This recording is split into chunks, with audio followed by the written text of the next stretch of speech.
সংবিধানের মূলনীতি পরিবর্তনে আপত্তি বিএনপির ৭১ ও ২৪ একই কাতারে রাখার চেষ্টাও নাকচ। গণপরিষদ ভোটে নতুন সংবিধান চায় এনসিপি, ঐক্যমত্য কমিশনে মতামত জমা। সবার আগে রাষ্ট্র সংস্কারের কথা বলেছে বিএনপি, বলেন তারেক রহমান। সংস্কার বিরোধীরাই আওয়ামী লীগকে পুনর্বাসন করতে চায়, মন্তব্য নাসির উদ্দিন পাটোয়ারির। জুলাই অভ্যুত্থানের শহীদ ও আহতরা জাতির কৃতি সন্তান, সবসময় পাশে থাকবে সেনাবাহিনী, জানালেন সেনাপ্রধান। কাউকে মনোবল না হারানোর আহ্বান। জুলাই গণহত্যায় আশুলিয়ায় ৬ লাশ পোড়ানোর মামলায় তদন্ত শেষ, দ্রুতই অভিযোগপত্র। সরকার চাইলে দল হিসেবে আওয়ামী লীগের বিচার সম্ভব, বললেন চিফ প্রসিকিউটর। এবং এবার বৈশাখের শোভাযাত্রা হবে ভিন্ন আঙ্গিকে, জানালেন সংস্কৃতি উপদেষ্টা। পুরাতন বাণিজ্য মেলার মাঠে হবে ঈদ জামাত, বের হবে ঐতিহ্যবাহী ঈদ মিছিল, বললেন উপদেষ্টা আসিফ।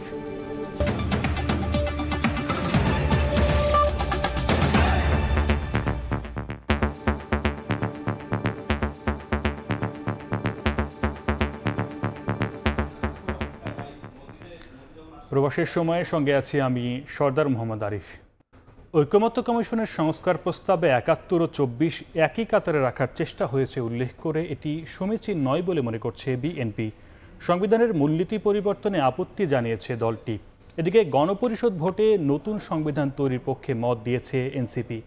প্রাদেশিক শাসন ব্যবস্থার প্রস্তাবকে বিপজ্জনক বলে নাকচ করেছে নতুন দলটি। প্রস্তাবের বেশিরভাগই অস্পষ্ট উল্লেখ করে আলোচনার মাধ্যমে সংস্কারের দাবি সিপিবির। জাতীয় ঐক্যমত্য কমিশন কার্যালয়ে সংস্কার প্রস্তাবের সুপারিশ নিয়ে রাজনৈতিক দলগুলোর সঙ্গে সংলাপ। রোববার দুপুরে কমিশন কার্যালয়ে আসেন বিএনপির স্থায়ী কমিটির সদস্য সালাউদ্দিন আহমেদের নেতৃত্বে ৩ সদস্যের প্রতিনিধি দল। মতামত জমা দেন কমিশনের সহসভাপতির কাছে। পরে গণমাধ্যমে সালাউদ্দিন আহমেদ বলেন, সংবিধানের সংশোধনীতে ৭১ এবং ২৪কে একই কাতারে রাখা সমীচীন নয়। সংবিধানের মূলনীতি পরিবর্তনে দলের আপত্তির কথাও জানান তিনি। ১৯৭১ সালের স্বাধীনতা যুদ্ধের সাথে একই কাতারে ২০২৪ সালের গণ অভ্যুত্থানকে নিয়ে এসছেন, যেটা আমরা মনে করি সমীচীন নয়। গণ অভ্যুত্থানের অংশটি আমরা সংবিধানের অন্য জায়গায় কিভাবে তফসিলে, চতুর্থ তফসিলে অ্যাকোমোডেট করা যায় সেটা পরে আলোচনা করা যায়। জাতীয় পরিচয়পত্র নির্বাচন কমিশন থেকে সরানোর চেষ্টাকে সাংবিধানিক প্রতিষ্ঠানটির স্বাধীনতার উপর হস্তক্ষেপ বলেও জানান তিনি। গণপরিষদ ভোটে সংবিধান প্রণয়নের চিন্তা নাকচ করে জানান, দ্রুত সংসদ নির্বাচন হওয়া উচিত। রাষ্ট্র নির্বাচিত প্রতিনিধিদের দ্বারা পরিচালিত হবে, এটা হচ্ছে আমাদের সংবিধানের মূল জিনিস, আমাদের সংবিধানের মূল চেতনা। তো সেই জায়গায় এটা ক্ষতিগ্রস্ত হবে বলে আমরা মনে করি। আমাদের একটা সংবিধান আছে, সেই সংবিধানের হয়তো গণতান্ত্রিক চরিত্রটা বিনষ্ট হয়েছে, যার সাথে আমরা একমত নই, যার জন্য রাষ্ট্রীয় কাঠামো এবং গণতান্ত্রিক কাঠামোগুলো আমাদের বিনির্মাণ করা দরকার নতুনভাবে। এখানে গণপরিষদের কোনো প্রয়োজন নেই। এরপর কমিশনে প্রস্তাবনা জমা দেয় জাতীয় নাগরিক কমিটির ৫ সদস্যের প্রতিনিধি দল। প্রাদেশিক শাসন ব্যবস্থা দেশের জন্য বিপজ্জনক হবে বলে জানান নেতারা। বিদ্যমান সংবিধান মুক্তিযুদ্ধের বিরুদ্ধে দাঁড়িয়ে আছে মন্তব্য করে গণপরিষদ নির্বাচনের মাধ্যমে তা বাতিলের প্রস্তাব তাদের।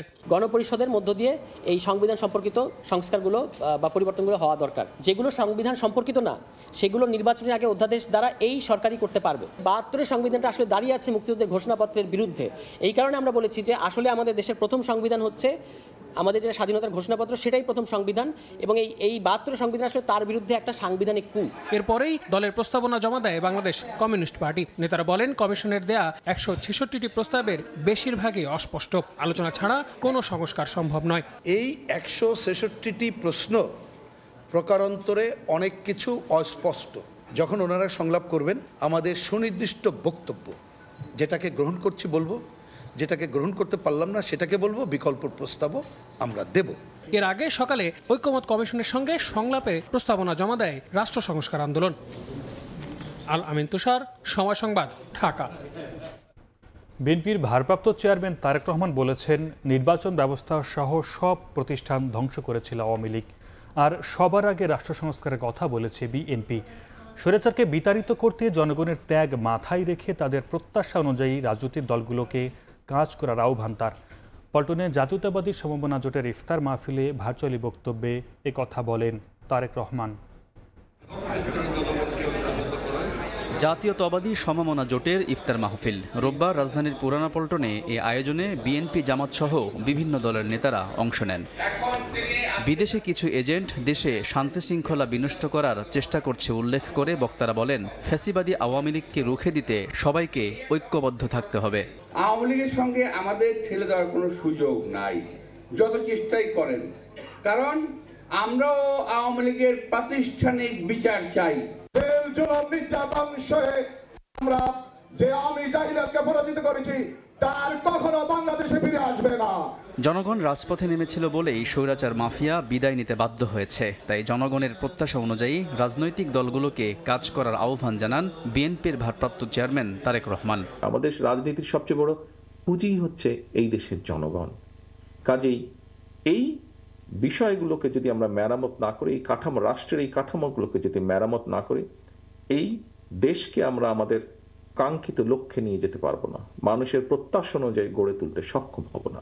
আওয়ামী লীগ নির্বাচন ব্যবস্থা সহ দেশের প্রতিটি প্রতিষ্ঠান ধ্বংস করেছিল উল্লেখ করে তারেক রহমান বলেন, সবার আগে রাষ্ট্র সংস্কারের কথা বলেছিল বিএনপি। পলাতক যে স্বৈরাচার, তারা কিভাবে দেশের প্রত্যেকটি প্রতিষ্ঠান ধ্বংস করে দিয়েছিল। তারা সবচেয়ে বড়, সবচেয়ে প্রথমে যেটি ধ্বংস করেছিল সেটি হচ্ছে বাংলাদেশের নির্বাচনী ব্যবস্থাকে বিতর্কিত এবং ধ্বংস করে দিয়েছিল। বাংলাদেশের সকল কিছুতে যে সংস্কার প্রয়োজন, রাষ্ট্র কাঠামোর মেরামতে যে সংস্কার প্রয়োজন, কথাটি সবচেয়ে আগে সেদিন আমরাই বলেছিলাম। এদিকে রাজধানীতে আলাদা অনুষ্ঠানে আইনের শাসন ও ন্যায় বিচার প্রতিষ্ঠায় অবাধ নিরপেক্ষ নির্বাচনের বিকল্প নেই বলে জানান বিএনপির সিনিয়র যুগ্ম মহাসচিব রুহুল কবির রিজভী। আইনের শাসন এবং প্রত্যেকটি মানুষের ন্যায় বিচার নিশ্চিত করার যে গণতান্ত্রিক সমাজ, সেই সমাজ প্রতিষ্ঠার জন্য আমাদের এখন লড়াই করতে হবে। আলোচনা ও কথাবার্তায় সবাইকে সহনশীল হওয়ার আহ্বান জানান রিজভী। ছাত্ররা। আলতাফ হোসাইন, সময় সংবাদ, ঢাকা। বিএনপির বিরুদ্ধে একটি চক্র মিডিয়া ট্রায়াল শুরু করেছে বলে অভিযোগ করেছেন জয়নুল আবেদিন ফারুক। তারেক রহমানের দলকে রুখতে পারে পৃথিবীর এমন কোনো শক্তি নাই বলেও মন্তব্য করেন বিএনপি চেয়ারপারসনের উপদেষ্টা। রোববার চট্টগ্রামে একটি কমিউনিটি সেন্টারে জাতীয়তাবাদী ফোরামের উদ্যোগে আয়োজিত ইফতার ও দোয়া মাহফিলে প্রধান অতিথির বক্তব্যে তিনি এ কথা বলেন। আল্লাহ ছাড়া পৃথিবীর কোন শক্তি নাই তারেক রহমান এবং তার দলকে রুখতে পারে। 16 বছরের ভোটার চান, 23 বছরের প্রার্থী চান, আপত্তি নাই, আগে জনগণের কাছে যান। এই সরকার আত্মহত্যা যারা দিয়েছে তাদের সরকার, এই সরকার যারা হাজার হাজার নেতা কর্মীর কারো চোখ নাই, কারো পা নাই, কারো আহত, কারো হাঁটতে পারে না, কারো পঙ্গু, তাদের সরকার। যেই সরকারের কাছে তারেক রহমানের স্পষ্ট দাবি, কোন কুচক্রিমলের কথায় কান না দিয়ে আমার ভোট আমি দেব, একটি নির্বাচনের তারিখ দিতে হবে। সিলেটে জেলা বিএনপির সাধারণ সম্পাদক অ্যাডভোকেট ইমরান আহমেদ চৌধুরীর আয়োজনে দোয়া ও ইফতার মাহফিল হয়েছে। এতে উপস্থিত ছিলেন বিএনপি চেয়ারপারসনের উপদেষ্টা হাবিবুর রহমান হাবিব ও ডাক্তার শাখাওয়াত হাসান জীবন। হাবিবুর রহমান হাবিব বলেন, যারা বিগত 15.5 বছর ফ্যাসিবাদী কায়েম করেছে তাদের অধিকার নেই এদেশে রাজনীতি করার। বিএনপি ও জিয়া পরিবারের বিরুদ্ধে একটি মহল নতুন করে ষড়যন্ত্র শুরু করেছে বলে অভিযোগ করেন তিনি। বিশেষ অতিথির বক্তব্যে দলীয় চেয়ারপারসনের সুস্থতা কামনা করেন ডাক্তার শাখাওয়াত হাসান জীবন। অনুষ্ঠানে সিলেট জেলা বিএনপির সাধারণ সম্পাদক অ্যাডভোকেট ইমরান আহমেদ চৌধুরী বলেন, মানুষ তারেক রহমানের নেতৃত্বের প্রতি আস্থাশীল। ইফতার মাহফিলে অংশ নেন বিএনপি ও সহযোগী সংগঠনের জেলা ও কেন্দ্রীয় পর্যায়ের নেতাকর্মীরা। যারা রাষ্ট্র সংস্কার চায় না তারাই আওয়ামী লীগকে পুনর্বাসন করতে চায়, এমন মন্তব্য করেছেন জাতীয় নাগরিক পার্টির মুখ্য সমন্বয়ক নাসিরউদ্দিন পাটোয়ারি। ফ্যাসিবাদীদের ফিরে আসা ঠেকাতে জুলাই আন্দোলনের মতো সবাইকে ঐক্যবদ্ধ থাকার আহ্বান তার। রাজনৈতিক রূপান্তরের সময় তরুণদের ভুল ত্রুটি ক্ষমাসুন্দর দৃষ্টিতে দেখার আহ্বান জানিয়েছেন এনসিপির এই নেতা। আওয়ামী লীগকে পুনর্বাসনে চাপ দেয়া হচ্ছে। সম্প্রতি এ বিষয়টি সামনে আনেন জাতীয় নাগরিক পার্টি এনসিপি নেতা হাসনাত আব্দুল্লাহ। এরপর থেকেই রাজনৈতিক অঙ্গনেও এ নিয়ে তুমুল আলোচনা। হাসনাতের ফেসবুক পোস্ট নিয়ে ভিন্ন ব্যাখ্যা দিয়েছেন এনসিপির আরেক নেতা সার্জিস আলম। দলটির আরেক নেতা মুখ্য সমন্বয়ক নাসিরউদ্দিন পাটোয়ারি জানালেন, 11 মার্চ ওই বৈঠকের বিষয়ে আগে থেকেই জানতেন দলের অনেক নেতা। দলীয় ফোরামে আলোচনার আগে বিষয়টি প্রকাশ্যে আনা ঠিক হয়নি। আন্দোলন থেকে রাজনৈতিক নেতৃত্বে রূপান্তরের সময়ে তরুণদের এমন ভুল ত্রুটি ক্ষমাসুন্দর দৃষ্টিতে দেখার আহ্বান তার। এই বিষয়টা আমাদের দলীয় জায়গা থেকে কিছু মানুষ অবগত ছিলেন, কিন্তু সবার মধ্যে দলের ওই জায়গাতে যে কথাগুলো হয়েছে সবগুলো ডিসক্লোজ করা হয়নি। আমরা বলেছিলাম যে আমরা একসাথে মিটিং করব, মিটিংয়ে সবগুলো বিষয় পর্যালোচনা হবে। এই গণ অভ্যুত্থানের ছাত্ররা নিজেদেরকে পলিটিক্যাল জায়গাতে ট্রান্সফরমেশন করতেছে, তো সেই জায়গাতে কিছু ক্ষেত্রে যদি ভুল ত্রুটি হয়ে থাকে দেশবাসীকে ক্ষমাসুন্দর দৃষ্টিতে দেখার জন্য অনুরোধ জানাচ্ছি। এনসিপি যাত্রাবাড়ি জোনের ইফতার মাহফিলে অংশ নিয়ে নাসিরউদ্দিন বলেন, আওয়ামী লীগকে তৃণমূল পর্যায়ে সক্রিয় করার চেষ্টা চলছে, তবে নতুন মোড়কেও দলটিকে রাজনীতি করার সুযোগ দেয়া হবে না। তৃণমূলের মধ্য দিয়ে আগে আওয়ামী লীগের বিচার হোক, তৃণমূলের মধ্য দিয়ে আওয়ামী লীগকে বিদায় করুন। যারা এই তৃণমূল ইলেকশন চায় না তারা এই নিয়ে বিনিয়ে যে কোনো মূল্যে সামাজিকভাবে আওয়ামী লীগকে প্রতিষ্ঠা করতে চায়। আওয়ামী লীগের পুনর্বাসন ঠেকাতে সব দলকে জুলাই আন্দোলনের মতো ঐক্যবদ্ধ থাকার আহ্বান এনসিপির। চেষ্টা চালাবেন না। জুম্মান সাদিক, জ্যাভলিন, সময় সংবাদ, ঢাকা। জুলাই অভ্যুত্থানের শহীদ ও আহতদের জাতির কৃতি সন্তান অভিহিত করে সেনাবাহিনী সবসময় পাশে থাকবে বলে জানিয়েছেন সেনাপ্রধান জেনারেল ওয়াকারুজ্জামান। কাউকে মনোবল না হারানোর আহ্বান জানিয়েছেন তিনি। রোববার সন্ধ্যায় সেনাবালঞ্চে জুলাই অভ্যুত্থানে আহতদের সম্মানে সেনাবাহিনীর ইফতার মাহফিলে কথা বলেন সেনাপ্রধান। জুলাইয়ের উত্তাল রাজপথে এসব মানুষ ছিলেন অকুতভয়। 5 আগস্ট স্বৈরাচারের পতনের পরও তাদের যুদ্ধ হয়নি শেষ। কিছুটা স্বাভাবিক জীবনে ফিরতে এখনও চিকিৎসাধীন অনেকেই। জুলাইয়ের এই যোদ্ধাদের সম্মানে ইফতার আয়োজন বাংলাদেশ সেনাবাহিনীর। বিকেল গড়াতেই হুইল চেয়ার এবং ক্রাচে ভর করে সেনা মালঞ্চে আসেন আহতরা। ছিলেন শহীদ পরিবারের সদস্যরাও। টেবিল ঘুরে আহতদের সঙ্গে কুশল বিনিময় করেন সেনাপ্রধান। ইফতার পূর্ব স্বাগত বক্তব্যে জুলাই অভ্যুত্থানের শহীদ পরিবার এবং আহতদের জাতির কৃতি সন্তান হিসেবে অভিহিত করে মনোবল না হারানোর আহ্বান জানান সেনাপ্রধান। মনোবল হারানোর কিছু নাই, আপনারা জাতির কৃতি সন্তান, আপনারা এই দেশ এবং জাতির জন্য অনেক কিছু ত্যাগ করেছেন। আমি আপনাদের অভিনন্দন জানাচ্ছি, আপনাদের প্রতি কৃতজ্ঞতা জানাচ্ছি। আহতদের পাশে থাকার প্রতিশ্রুতি দিয়ে সেনাপ্রধান বলেন, পুনর্বাসনে কাজ করছে সেনাবাহিনী। আপনাদেরকে এই অ্যাসুরেন্স দিচ্ছি যে আমরা সবসময় আপনাদের পাশে থাকবো রিহ্যাবিলিটেশনের জন্য। সেই দিকেই ইনশাল্লাহ আমরা চেষ্টা করে যাব এবং এই আর্থিক সাহায্য সহযোগিতা সবসময় আপনাদের প্রতি আমাদের জারি থাকবে। শহীদ ও আহতদের জন্য করা হয় বিশেষ মোনাজাত। ইফতার শেষে আহতদের হাতে আর্থিক সহায়তা তুলে দেন সেনাপ্রধান। হাসান ওয়ালি, সময় সংবাদ, ঢাকা। প্রবাসের সময় আরও থাকছে, 9 এপ্রিল প্রথমবার বাংলাদেশে ইন্টারনেট সেবা দেবে ইলন মাস্কের স্টারলিংক। সামাজিক মাধ্যমে পরীক্ষামূলক সম্প্রচার হবে ইনভেস্টর সামিট উদ্বোধনী অনুষ্ঠান। সংস্কৃতি উপদেষ্টা জানিয়েছেন, সব জাতিসত্তার অংশগ্রহণে এবার বৈশাখের শোভাযাত্রা হবে ভিন্ন আঙ্গিকে। কী নামে মঙ্গল শোভাযাত্রা হবে জানা যাবে সোমবার। এবার সন্ধ্যার মধ্যে নববর্ষের অনুষ্ঠান শেষ করার বাধ্যবাধকতা থাকছে না। দুয়ারে কড়া নাড়ছে পহেলা বৈশাখ। পুরাতনকে বিদায় দিয়ে নতুন শুরুর অপেক্ষায় জাতি। বাংলা নববর্ষ উদযাপন উপলক্ষে রোববার সচিবালয়ে বৈঠক অনুষ্ঠিত হয়। সংস্কৃতি বিষয়ক উপদেষ্টা মোস্তফা সরোয়ার ফারুকীর সভাপতিত্বে বৈঠকে অংশ নেন ঢাকা বিশ্ববিদ্যালয়ে ছায়ানট, বিভিন্ন জাতিগোষ্ঠী, রক ও ইসলামী সঙ্গীত শিল্পীদের প্রতিনিধিরা। তবে সরাসরি চারুকলার পক্ষ থেকে ছিলেন না কেউ। বৈঠক শেষে এবারের নববর্ষ উদযাপনের পরিকল্পনা তুলে ধরেন তারা। নিজ নিজ সংস্কৃতিকে আমরা প্রাধান্য দিয়ে এইবার আমরা সাংগ্রাই উদযাপন করব। প্রতিটি মূল ধারাকে আমরা সম্মান করতে চাচ্ছি এবং চাচ্ছি যে সবাই মিলে এই বৈচিত্র্যের মধ্যে ঐক্য খুঁজতে। সংস্কৃতি বিষয়ক উপদেষ্টা জানান, এবার চারুকলা থেকে বের হওয়া শোভাযাত্রায় নতুন রং, নতুন গন্ধ, নতুন সুর থাকবে। তবে এর নাম কি হবে তা জানা যাবে সোমবার।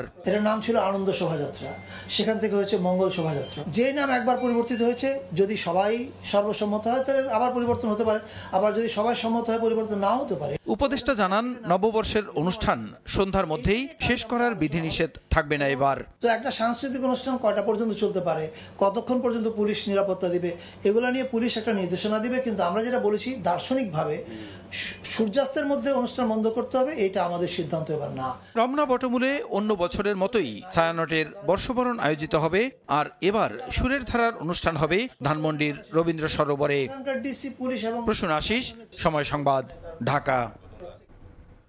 ঢাকা উত্তর সিটির উদ্যোগে আগারগাঁওয়ের পুরাতন বাণিজ্য মেলার মাঠে ঈদ জামাত হবে। নামাজ শেষে বের হবে ঐতিহ্যবাহী ঈদ মিছিল। রোববার বিকেলে দক্ষিণ সিটি নগর ভবনের প্রেস ব্রিফিংয়ে এই কথা জানিয়েছেন স্থানীয় সরকার উপদেষ্টা আসিফ মাহমুদ সজীব ভুইয়া। ঢাকা উত্তর সিটি কর্পোরেশনের উদ্যোগে আমাদের বাণিজ্য মেলার যে পুরাতন মাঠ আছে সেখানে এবার কেন্দ্রীয়ভাবে ঈদের জামাত অনুষ্ঠিত হবে। জামাতের পর একটা ঈদ র্যালি আয়োজন করব। সেই আয়োজনে নগরবাসীকে আমরা আহ্বান জানাচ্ছি। জাতীয় অর্থনৈতিক পরিষদের নির্বাহী পরিষদের সভায় 15টি প্রকল্পের অনুমোদন দেওয়া হয়েছে। এসব প্রকল্প বাস্তবায়নে মোট ব্যয় ধরা হয়েছে 21,290 কোটি 89 লাখ টাকা।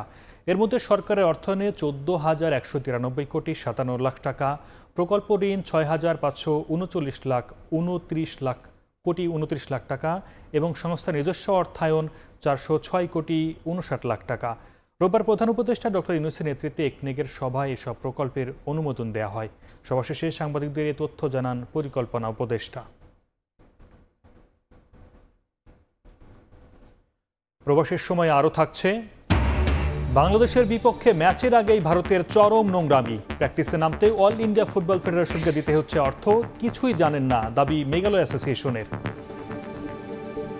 আগামী 9 এপ্রিল প্রথমবারের মতো বাংলাদেশে ইন্টারনেট সেবা দিবে ইলন মাস্কের স্টারলিংক।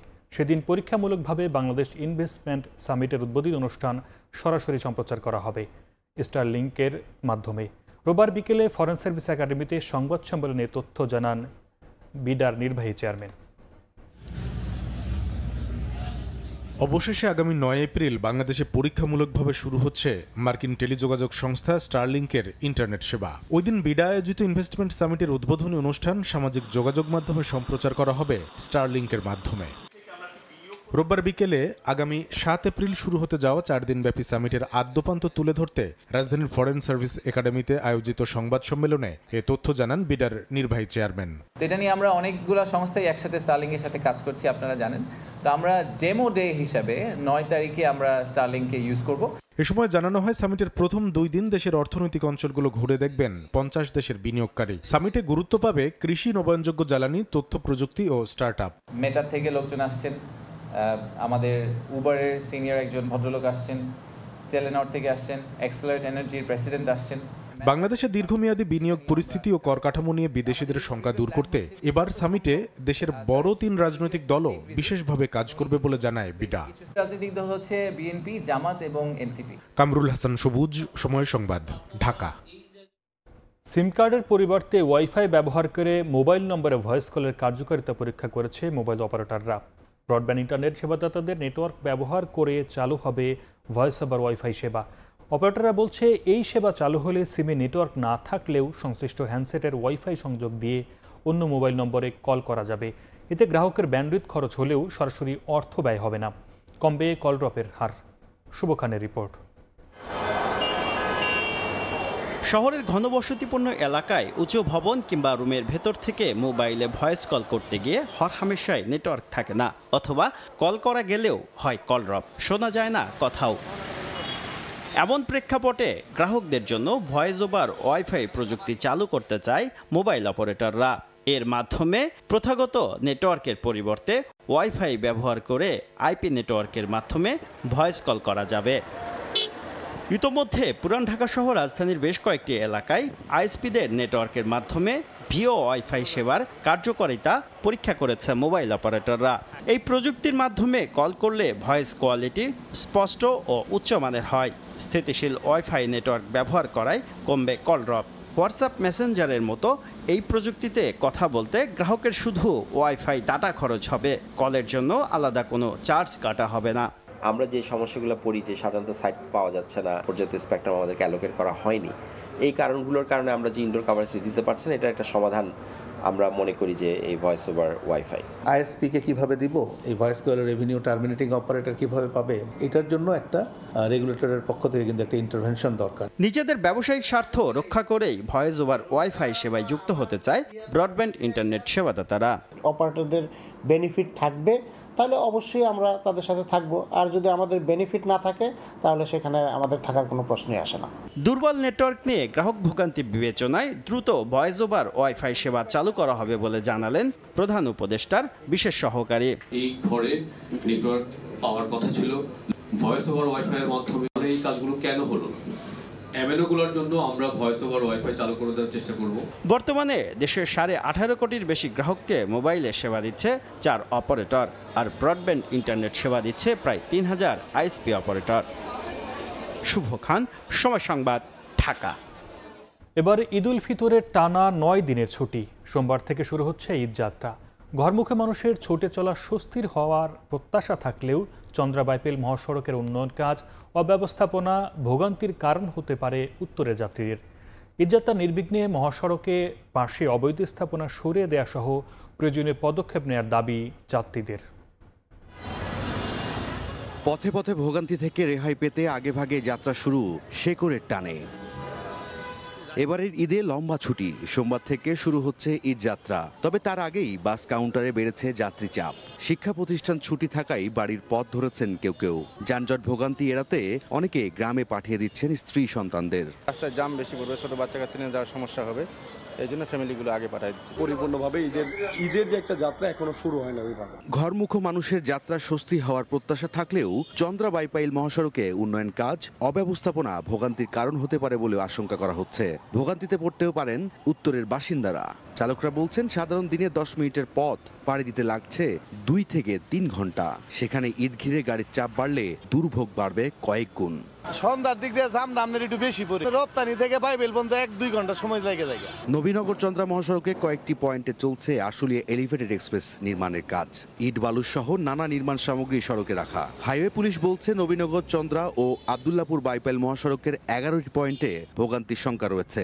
ঈদযাত্রা নির্বিঘ্নে মহাসড়কের পাশে রাখা অবৈধ স্থাপনা সরিয়ে দেওয়া সহ প্রয়োজনীয় পদক্ষেপ নেওয়ার দাবি যাত্রীদের। খারাজোরা বলতো যে আইল্যান্ডে দিছে, এটি কোনো দরকারি আইল্যান্ড না, এটি উঠাইলে আর এত জাম থাকবো না। কিছু আম পাবলিক আছে সে টাকা নিবার গাড়ি চাপায় চাপায়, এদেরকে দেখার জন্য কোনো কর্তৃপক্ষ দায়িত্ব নেই। এবার ঈদ করতে ঢাকা ছাড়বেন প্রায় 1,20,00,000 মানুষ। রায়দুল ইসলাম শুভ, সময় সংবাদ, ঢাকা। ঈদ যত ঘনিয়ে আসছে মার্কেট ও বিপণী বিতানে তত চাপ বাড়ছে ক্রেতাদের।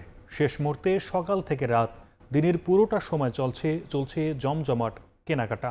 এদিকে মূল্য পরিশোধের বিভিন্ন ছাড় ক্রেতাদের মাঝে ঈদের আনন্দ আরও বাড়িয়ে তুলছে। ঈদের বাকি আর 7 বা 8 দিন। যতই সময় ঘনিয়ে আসছে ততই জমজমাট হচ্ছে কেনাকাটা। এবার ঈদ উপলক্ষে বিভিন্ন ব্র্যান্ড তাদের সেরা কালেকশনে সাজিয়েছে সবগুলো। উৎসবের কথা মাথায় রেখে ডিজাইনে দেওয়া হয়েছে বৈচিত্র্য ও নান্দনিকতার ছোঁয়া। শেষ মুহূর্তের জন্য অপেক্ষা না করে অনেকেই সেরে ফেলছেন কেনাকাটা, যদিও বছর ব্যবধানে দাম বৃদ্ধির অভিযোগ অনেকের। কাস্টমার চাপ তো প্রথম থেকে ছিল না, এখন ডে বাই ডে কাস্টমার হচ্ছে। কোটি সহ পাঞ্জাবির যে কালেকশনটা, ওইটারও নতুন ভ্যারিয়েশন আসছে, আর ওইটার ভালো রেসপন্স কাস্টমার থেকে আমরা পাচ্ছি। লেডিস বলেন, জেন্টস বলেন, কিডস বলেন, সব কিছুতে ভ্যারিয়েশন আছে। কোয়ালিটির সাথে আরেকটু প্রাইসটা যদি আরেকটু অ্যাডজাস্ট করা যেত তাহলে হয়তো সাধারণ মানুষের জন্য আরেকটু কমফোর্টেবল হতো। অনেক শোরুমগুলোতে দেখলাম আগের বছরের তুলনায় সবগুলো শোরুমই একটু বেশি। ঈদ কেনাকাটা এবার বাড়তি আনন্দ যোগ করেছে মূল্য পরিশোধে বিশেষ ছাড়। ব্র্যান্ড শপে বাংলালিংকের অরেঞ্জ ক্লাব গ্রাহকরা পাচ্ছেন 10 থেকে 20% পর্যন্ত ডিসকাউন্ট। এতে খুশি ক্রেতারা। বাংলালিংকের ব্যাপারটা আসলে ভালো, 10% আমার ক্যাশ চাইতে বিশেষ করে আমরা ছাড় পাচ্ছি। অরেঞ্জ ক্লাবের যে অফারটা, এটা নেওয়ার জন্যই মূলত আশা আর কি। বাংলালিংকের কাস্টমার গ্রাহক হওয়ার সাথে যেহেতু অরেঞ্জ ক্লাবের সদস্য, দ্যাটস ইট, 12% একটা ডিসকাউন্ট রয়েছে। 10% হোক, 5% হোক, 20% হোক, ইটস গুড ফর আস, কারণ এটা a bit like a gift. তবে দাম যাই হোক, শেষ সময়ের ঈদ বাজার শেষে হাসি মুখেই ঘরে ফিরছেন ক্রেতারা। ফরহাদুর রহমান, সময় সংবাদ, ঢাকা। দেখছেন প্রবাসের সময়। ভারতের খামখেয়ালি আচরণের জবাব মাঠে দিতে চায় বাংলাদেশ। গোল করে দীর্ঘদিন পর দলে ফেরা স্মরণীয় করে রাখতে চান ইব্রাহিম। সুনীল ছেত্রী নয়, এ ম্যাচে ছড়ি ঘোরানোর আশা লাল সবুজের ফরোয়ার্ডদের। আগের মতো রক্ষণ সামলে ড্র করার ধারা থেকে বেরিয়ে আসতে চান ডিফেন্ডার তপু বর্মন। বরি আবহাওয়া জয়ের চ্যালেঞ্জ নিচ্ছেন এই ডিফেন্ডার। ভারতের শিলং থেকে পারভিন আক্তারের রিপোর্ট।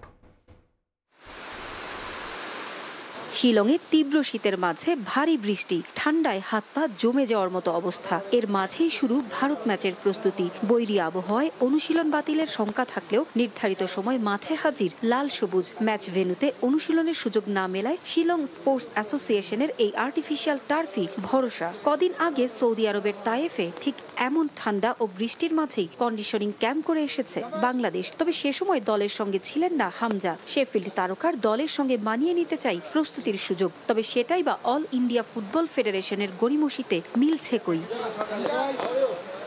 অজুহাত নয়, প্রতিকূলতা জয় করতে চায় বাংলাদেশ। 2024 সালে খেলা 8 ম্যাচে মাত্র দুবার প্রতিপক্ষের জালে বল জড়াতে পেরেছিলেন বাংলার ফরোয়ার্ডরা। ভারত ম্যাচে কাবরেরার সে দুশ্চিন্তা লাঘব করতে চান ফরোয়ার্ড ইব্রাহিম। একাদশে জায়গা করে নেওয়া কঠিন, সেটা জেনেই চ্যালেঞ্জ নিচ্ছেন এই ফরোয়ার্ড। প্রিপারেশন বলতে গেলে আমরা তাইফে সেম কন্ডিশনেই ট্রেনিংটা করছি।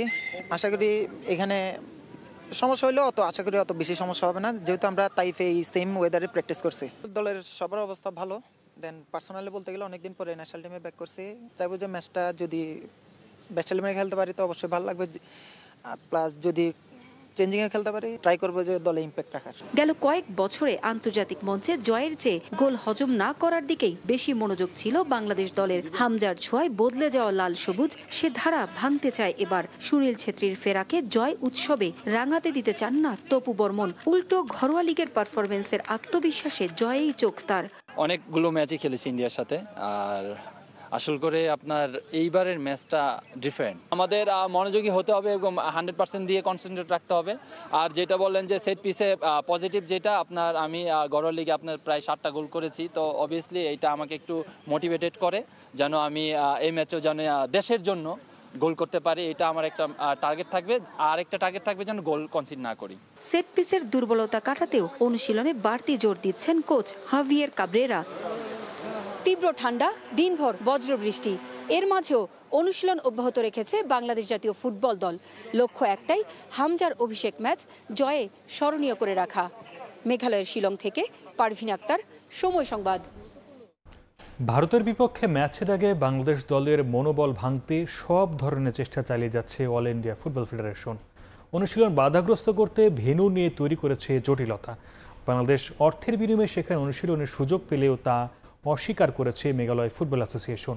শিলং থেকে তাজিন খন্দকানের রিপোর্ট।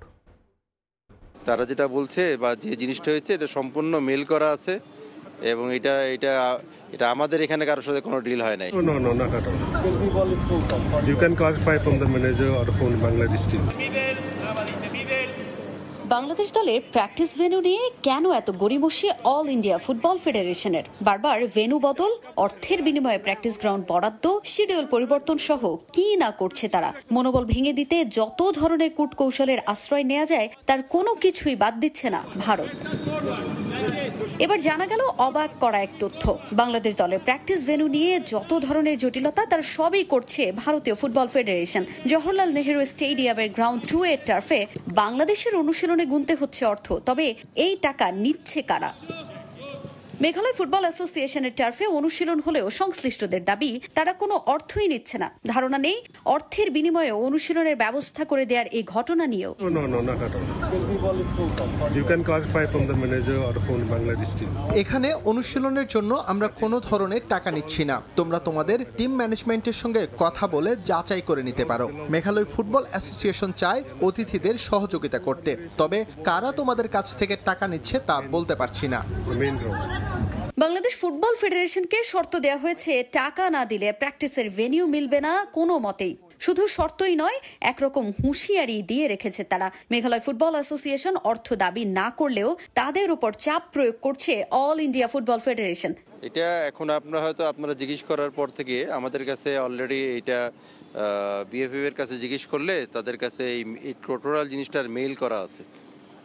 তারা যেটা বলছে বা যে জিনিসটা হয়েছে এটা সম্পূর্ণ মেল করা আছে এবং এটা এটা এটা আমাদের এখানে কারোর সাথে কোনো ডিল হয় নাই। এটা বিএফএফ টু এএফএফ কথা হয়েছে। ম্যাচ ভেন্যুতে অনুশীলনের জন্য AIFF কে অনুরোধ করেছে বাংলাদেশ ফুটবল ফেডারেশন। তাজিন খন্দকার, সময় সংবাদ, শিলং, মেঘালয়।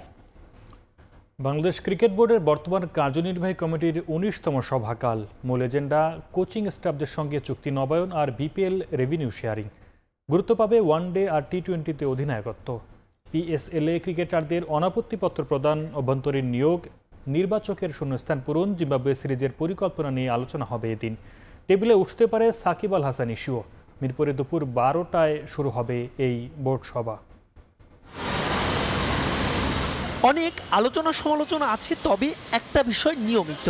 দায়িত্ব নেওয়ার পর ফারুক আহমেদের কমিটির বোর্ড সভা, তারই ধারাবাহিকতায় চলতি মাসের দ্বিতীয় আর বর্তমান পরিচালনা পর্ষদের 19তম সভা বসতে যাচ্ছে এদিন, যেখানে অধিনায়ক ইস্যুতে আলোচনা পাচ্ছে বাড়তি গুরুত্ব। চ্যাম্পিয়ন্স ট্রফির মধ্য দিয়ে শেষ হয় শান্তর ওয়ানডে নেতৃত্বের মেয়াদ। 2027 বিশ্বকাপ পর্যন্ত তার হাতে কি থাকবে আর্মব্যান্ড, নাকি ক্যাপ্টেন্সি পাবেন নতুন কেউ, সেটা নিয়ে হবে মূল আলোচনা। তবে বিসিবির একাধিক পরিচালকের সূত্রের খবর, এ দফাতেও শান্ততেই আস্থা বোর্ডের। T20-তে সে দায়িত্ব পেতে পারেন লিটন দাস, তবে 3 ফরম্যাটে সহ অধিনায়ক রাখার পক্ষে পরিচালকরা। যে দৌড়ে এগিয়ে আছেন মেহেদী হাসান মিরাজ আর তাসকিন আহমেদ, জানিয়ে বিস্তারিত সিদ্ধান্ত হতে পারে এদিন। তবে অধিনায়ক আর সহ অধিনায়ক নিয়ে সিদ্ধান্ত আসুক কিংবা নাই আসুক, কোচিং স্টাফ হিসেবে সিমন, সালাউদ্দিন, মুস্তাকি থাকছেন। এদিন এ নিয়ে আসবে আনুষ্ঠানিক ঘোষণা। সিদ্ধান্ত আসতে পারে কোচের শূন্য পদগুলোতে নিয়োগের ব্যাপারেও। আসন্ন জিম্বাবুয়ে সিরিজের পরিকল্পনা নিয়ে আলোচনা হবে এদিন। যেই সিরিজকে সামনে রেখে ক্যাম্প শুরু 10 মার্চ, রিপোর্টিং তার একদিন আগে। PSL-এ ডাক পাওয়া নাহিদ, লিটন আর রিশাদের অনাপত্তিপত্র নিয়েও ইতিবাচক বোর্ড, জানিয়ে সিদ্ধান্ত আসবে এই মিটিংয়ে। আলোচনা হবে অভ্যন্তরীণ নিয়োগের ব্যাপারেও। হান্নান সরকারের পদত্যাগে শূন্য হওয়া নির্বাচকের পদের ব্যাপারেও হবে আলোচনা, যে পদের জন্য এগিয়ে সাজ্জাদ আহমেদ শিপন। টেবিলে উঠতে পারে সাকিব আল হাসান ইস্যুও। 19তম বোর্ড মিটিংয়ের আরও একটি গুরুত্বপূর্ণ এজেন্ডা BPL এর রেভিনিউ শেয়ারিং। ফ্র্যাঞ্চাইজিগুলোকে লভ্যাংশের কত শতাংশ দেওয়া হবে তা নিয়েও আসতে পারে সিদ্ধান্ত। তবে সূত্রের খবর, সমালোচিত দল দুর্বল রাজশাহীকে কোনো অর্থ না দেওয়ার পক্ষেই অধিকাংশ পরিচালক। এর বাইরে প্রথম শ্রেণীর ক্রিকেটারদের বেতন বৈষম্য নিয়েও হতে পারে আলোচনা। সিদ্ধান্ত আসতে পারে আরও ঝুলে থাকা বেশ কিছু ইস্যুতে। মাহবুব রিমন, সময় সংবাদ, ঢাকা। এ পর্যায়ে শীর্ষ সংবাদগুলো জানিয়ে দিচ্ছি আরেকবার। সংবিধানের মূলনীতি পরিবর্তনে আপত্তি বিএনপির। ৭১ ও ২৪ একই কাতারে রাখার চেষ্টাও নাকচ।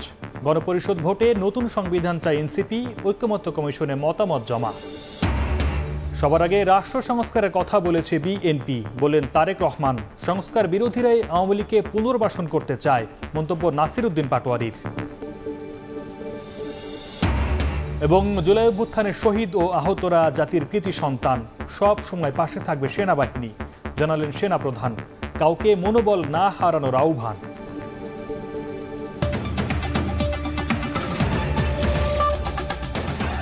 এই ছিল প্রবাসের সময়ে। সঙ্গে থাকুন সময়ের।